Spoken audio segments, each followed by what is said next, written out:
Olá, amigos. Hoje vamos, em mais uma preleção, meditar sobre os ensinos do Evangelho à luz do Espiritismo. E antes de iniciarmos o tema da noite, vamos a uma pequena prece para nos sintonizarmos com o alto. Obrigado, Senhor, por esses instantes, por essa oportunidade de refletirmos sobre o Evangelho. Nos auxilia a colocar o Evangelho em nossas vidas, em nosso dia a dia, nos preparando para bem viver no Teu reino de amor. Nos abençoa nesse instante, Senhor. Obrigado. Bem, hoje nós vamos iniciar as reflexões do capítulo 10 do Evangelho segundo o Espiritismo. Bem-aventurados os misericordiosos, porque alcançarão misericórdia. No Evangelho de Mateus, no capítulo 6, versículo 14 a 15, nós temos: se perdoardes aos homens as ofensas contra vós, vosso Pai Celestial também vos perdoará os vossos pecados. Mas se vós não perdoardes os homens, tampouco vosso Pai vos perdoará os vossos pecados. Fica claro que nós vamos falar hoje, meditar sobre a misericórdia. Misericórdia que é o complemento da mansuetude. Aqueles que não são misericordiosos também não são mansos e pacíficos, né? E vimos anteriormente que os mansos, os pacíficos, são bem-aventurados, herdarão a terra, e os misericordiosos alcançarão a misericórdia do Pai. Esses ensinos, perdão, misericórdia, o Mestre Jesus insistiu muito. Ele nos ensinou efetivamente um perdão incondicional, um perdão efetivo, um perdão de coração. Ele ensinava aquele perdão com pureza de sentimentos, né? E o perdão é tão importante que nós podemos ligar o perdão a quase todas as bem-aventuranças, né? Ao tema do perdão. Podemos falar das aflições que o perdão consegue eliminar, né? Das bem-aventurados aflitos, quantas aflições nos são geradas pela falta do perdão, né? Podemos falar que aqueles que têm puro coração não se sentem ofendidos e, portanto, já perdoam instintivamente. Podemos falar que os brandos e pacíficos que herdarão a terra, herdarão porque haverão a terra sem conflitos, com paz e com misericórdia, com tolerância, né? Amar o próximo como a si mesmo, amar os inimigos, é o perdão acima de tudo, né? Fora da caridade, que também é misericórdia, também é perdão, a caridade moral, não há salvação. São tantos ensinos maravilhosos que o nosso irmão maior Jesus deixou sobre o tema do perdão, da misericórdia, que só os ensinos propriamente do Evangelho já nos fornecem um amplo material para dissertação sobre esse tema, para que nós busquemos a interiorização, a compreensão dessa necessidade de trazer esse ensino da misericórdia, do perdão, para a nossa vida diária e assim nós conquistarmos uma paz relativa aqui na Terra e uma paz efetiva nos outros planos da existência. 2000 anos depois desses ensinos sublimes, se a humanidade tivesse realmente compreendido e trazido à luz da sua vivência esses ensinos, nós já teríamos construído um mundo sem conflitos, sem guerra, sem violência, cheio de misericórdia. Esse era, talvez, o sonho do Mestre. Bem, a misericórdia em si consiste no esquecimento e no perdão das ofensas. Esse perdão que é fruto de um coração compreensivo, de um coração puro. E o ódio, o rancor, denotam, ao contrário, né, almas sem elevação, sem grandeza. Então, o esquecimento das ofensas é próprio de almas elevadas que estão já acima de um padrão e querem realmente eliminar o mal de suas vidas. O Evangelho nos diz assim: feliz daquele que diz, não perdoarei nunca, pois se ele não for condenado pelos homens, o será certamente por Deus. Que direito tem aquele que pede perdão pelas suas próprias faltas, se ele mesmo não perdoa os outros? Jesus nos ensina que a misericórdia não deve ter limites. Quando ele diz a Pedro que não devemos perdoar 7 vezes, mas 70 vezes 7 vezes. Né?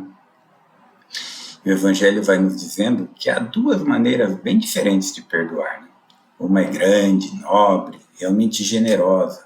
É aquele perdão sem segunda intenção, aquele perdão com delicadeza, Mesmo quando a culpa foi totalmente do próximo, mas o perdão tem que ser real. E é aquele perdão diferente, que quando ofendido, aquele que se assim julga, impõe ao outro condições humilhantes para dar-se perdão, fazendo sentir o peso desse perdão. Então é o perdão que irrita em vez de acalmar. Vejam como sou generoso, perdoei. Nesses casos, eles nos dizem que não há uma reconciliação sincera, não é o perdão efetivo. E às vezes, para compreendermos a necessidade de misericórdia, de tolerância em nossas vidas, é necessário que a dor nos atinja para que nós possamos valorizar esses sentimentos. Né? Nesse sentido, no livro Jesus no Lar, psicografado pelo Chico através do espírito Né Lúcio, né? Jesus, falando sobre essas dificuldades de julgar, de perdoar dentro das relações humanas, ele contou a seguinte história. Né? Jesus disse assim, naquela reunião na casa de Pedro: seremos julgados pela medida que aplicarmos aos outros. Rigor responde a rigor, paciência responde a paciência, bondade responde a bondade. No tempo em que Israel era governada pelos grandes juízes, existia um magistrado austero, violento, que em determinado povoado imprimiu terror e crueldade em todos os moradores, com sua forma tirânica de punir as mínimas faltas. O povo naquela região vivia asfixiado com todo tipo de proibição, com a severidade dos castigos. O juiz aumentou os guardas, criou humilhantes castigos, e quanto maior era o rigor daquele juiz, maior era ainda a violência daqueles que cumpriam as suas ordens. E assim foi por um tempo, até que certa noite, esse magistrado saiu para visitar seu filho que estava doente. E na rua, altas horas, foi confundido com um malfeitor, por guardas bêbados, inconsequentes. Foi então conduzido a uma das suas mais novas detenções, e apesar de muito tentar se explicar e apresentar, sofreu grandes castigos e humilhações, como se fosse um criminoso vulgar. Somente no outro dia foi desfeito o engano, e depois de sofrer o que impunha aos outros, o legislador reconheceu o perigo de se transmitir o poder a homens ainda brutalizados, ignorantes, sem misericórdia. Então, percebendo que a justiça construtiva é aquela justiça santificante, né? É aquela que retifica, que ajuda, que educa e não agride e humilha, tudo mudou naquele povoado e passou-se a ter uma justiça mais construtiva. Necessitou passar por isso na história do mestre, né? Para compreender a necessidade de tolerância e de misericórdia em determinadas situações. Então, o perdão, a reconciliação, a tolerância nos trazem uma certa tranquilidade nessa vida e também a vida futura, como nós vamos continuar vendo, como nós vimos na continuação desse capítulo, no tema reconciliar-se com os adversários. Diz o mestre no Evangelho de Mateus: reconciliar-te o mais rápido possível com seu adversário enquanto estás junto com ele no caminho, para que ele não te entregue ao juiz, que este não te entregue ao seu ministro, para seres preso. Eu te digo em verdade que de lá não sairás enquanto não pagares até o último ceitil. Podemos ver nesse ensino do mestre que há, nas práticas do perdão, do bem em geral, mais do que esse efeito moral imediato, há também um efeito maior a longo prazo. E nós espíritas sabemos que a morte não nos livra de nossos inimigos. E os espíritos realmente vingativos perseguem frequentemente com seu ódio, mesmo além do túmulo, aqueles que conservaram algum rancor, gerando aquelas famosas obsessões tão lamentáveis. Né? Sabemos que obsediado e obsessor são quase sempre vítimas de uma vingança anterior, gerada efetivamente por suas condutas. O Evangelho nos diz que Deus permite a situação atual, ou seja, o sofrimento, para punir do mal aqueles que fizeram por si mesmo ou não fizeram, faltaram com a indulgência, com caridade, deixando de perdoar. Então, o que importa do ponto de vista da tranquilidade futura é sempre reparar o mais cedo possível os erros que cometemos contra o nosso próximo e perdoar nossos inimigos. Essa é uma forma de suprimir mesmo antes da morte, motivos de desavença, toda causa de animosidade que possa ocorrer posteriormente. Eles nos falam que dessa maneira, de um inimigo encarnado neste mundo, podemos ter um inimigo no outro mundo, né? Se desfazermos essas animosidades. De qualquer forma, nós temos que colocar o bem acima de tudo. E Deus não deixa que aquele que perdoou o sabor de sofrer a vingança, né? Então, aquele que perdoa se quebra essa carreira, essa cadeia de vingança e sofrimento, né? Quebrando essa corrente. Então, quando Jesus recomenda que se reconcilie o mais cedo possível com o adversário, não é simplesmente para evitar as discórdias na existência atual, mas também para evitar que elas se perpetuem em existências futuras.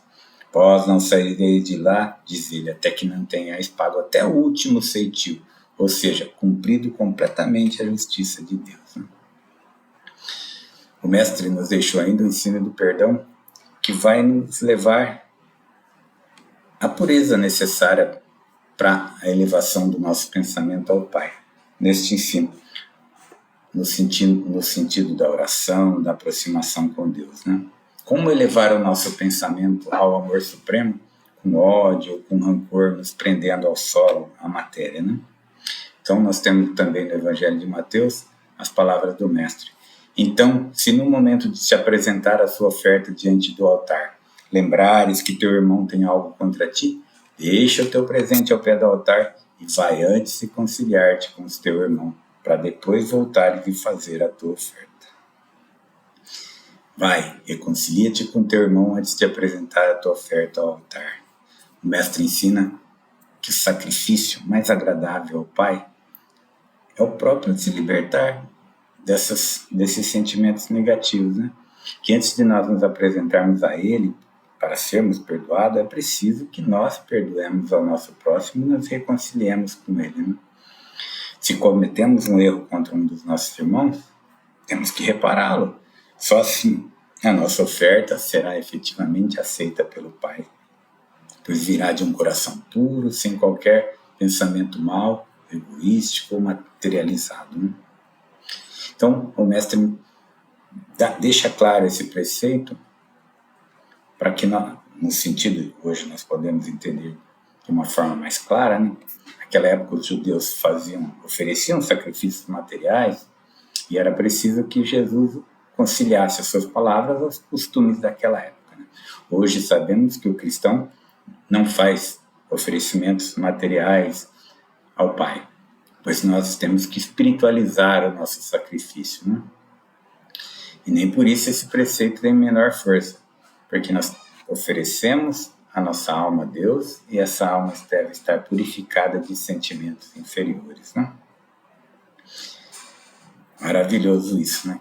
Que realmente possamos, ao elevar a nossa prece ao alto, não ter nenhum sentimento negativo em nosso coração contra o nosso próximo ou contra a própria humanidade, né? Temos algumas mensagens nesse capítulo, algumas instruções dos Espíritos, muito bonitas, né? Efetivas. Não dá para comentá-las no contexto geral, mas podemos trazer alguns pedaços. No item 14, nós temos uma mensagem de Simeão. Ele diz no início: quantas vezes perdoarei o meu irmão? Perdoarei não 7 vezes, mas 70 vezes 7 vezes. Essas palavras de Jesus devem tocar a nossa inteligência, falar alto ao nosso coração. Que nós devemos comparar essas palavras misericordiosas com a prece simples, tão resumida e ao mesmo tão grande que o Mestre nos deixou de modelo, né? Na oração dominical. Se nós encontrarmos esses sentimentos nobres no nosso pensamento, no nosso sentimento, perdoaremos com facilidade os irmãos de caminhada. Cada ofensa, tantas vezes quanto ela nos for feita, né? 70 vezes, 7 vezes é uma metáfora de sempre, né? E assim, ele nos fala que, com o esquecimento de todas as ofensas, nos tornaremos invulneráveis às agressões, aos maus tratos, às injúrias, seremos doces e humildes de coração. Conseguiremos a mansuetude. E o Pai Celestial, que também nos perdoou inúmeras vezes, vai nos agraciar com as bênçãos da tranquilidade. É uma mensagem muito bonita, vale a pena ler. E a outra mensagem de Paulo, apóstolo, dada em Lyon, 1861. Ele nos diz que perdoar aos inimigos é pedir perdão para si mesmo. Perdoar aos inimigos é dar a prova real de amizade. Perdoar aos inimigos é mostrar que nos tornamos melhores. Perdoai, então, meus amigos, a fim de que Deus também vos perdoe. Pois se fordes duro, exigentes, inflexíveis, se fordes rigorosos, até mesmo com uma pequena ofensa, como querer que Deus esqueça de todos os dias, de todas as ofensas que realizas, geralmente todos os dias? Infeliz daquele que diz eu não perdoarei nunca, porque pronuncia a sua própria condenação. Lindas essas mensagens, vale a pena ver os itens 14 e 15 desse capítulo 10. Mas a gente pode pensar assim: eu não tenho inimigos, não tenho a quem perdoar nessa vida, vivo uma vida simples. Podemos realmente não ter inimigos explícitos nessa nossa existência atual, né? Não é tão, essa constância não é tão grande como no passado, né? Mas às vezes trazemos em nossos corações julgamentos, mesmo inconscientes, que nos fazem desvalorizar o nosso próximo, né? E isso também é falta de perdão. Eu trouxe uma historinha do irmão X, que vale a pena refletir, que mesmo com alguns seres evoluídos, ainda há uma dificuldade, trazem ainda algumas durezas em seu coração em relação aos erros do próximo. Nosso querido irmão X nos conta que essa falta de sentimento pode prejudicar a nossa evolução, a falta do perdão efetivo em todas as circunstâncias.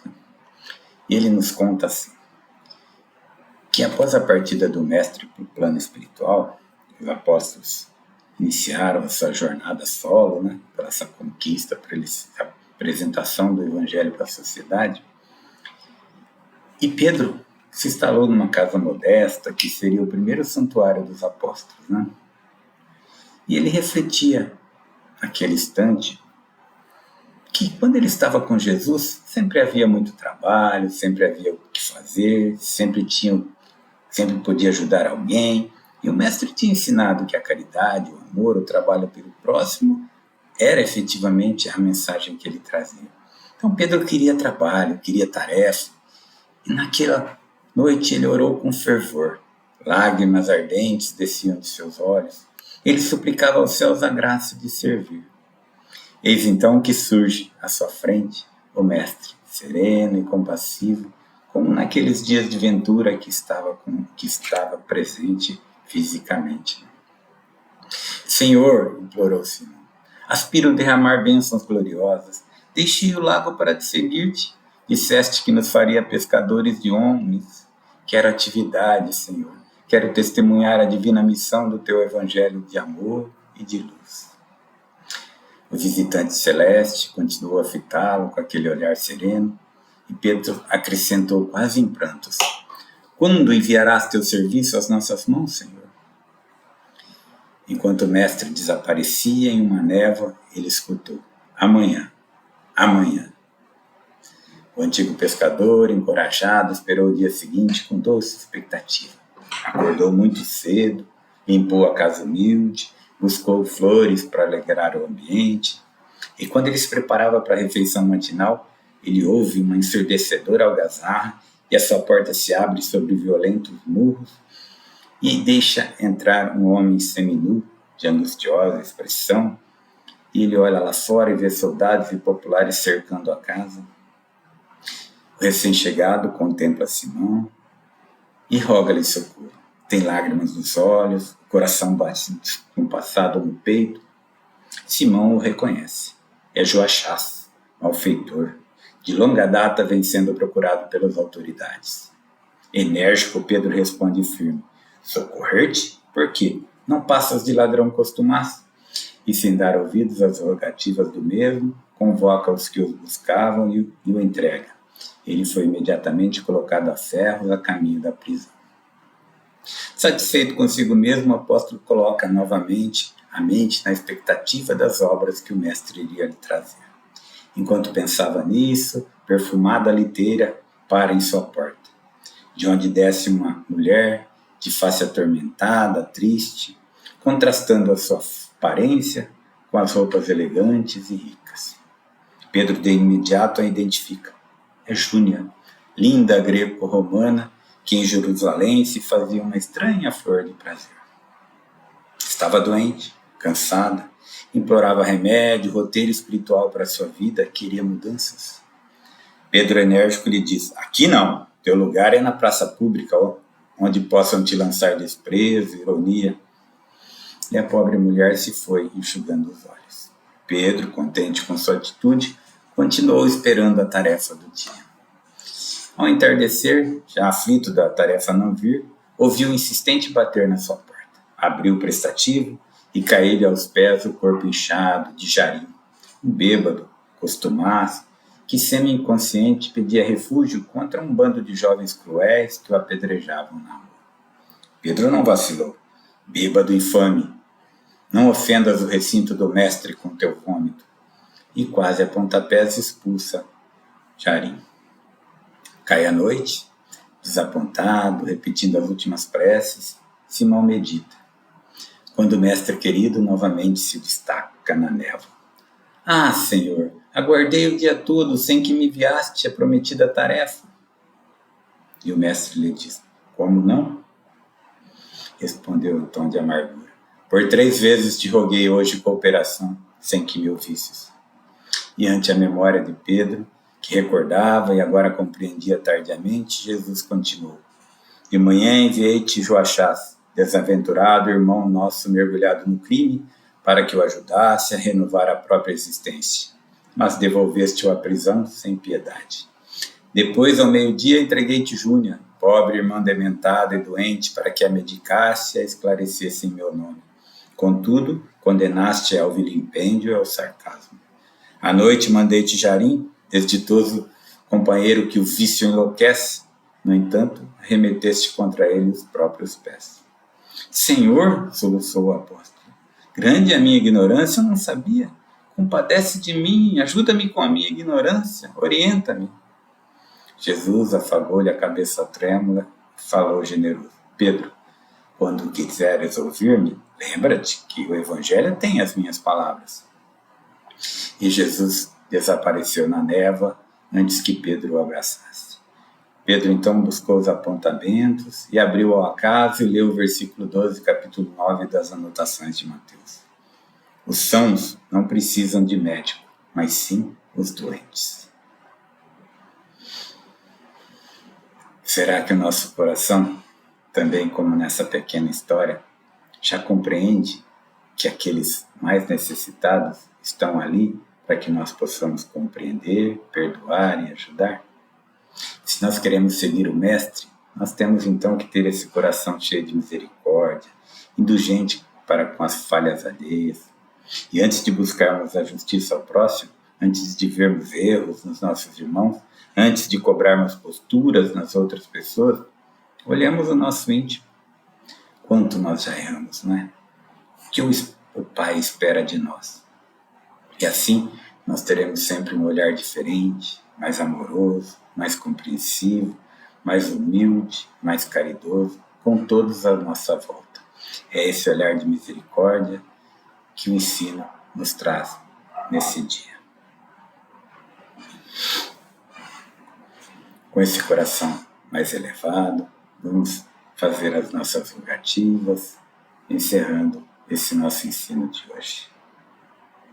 Pai de amor e bondade, sabendo do quanto precisa que nosso coração amenize das suas dificuldades, nós lhe rogamos, Pai.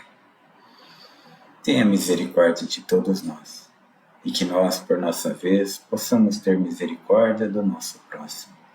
Só assim, recebendo as tuas bênçãos e praticando, estaremos mais próximos de ti.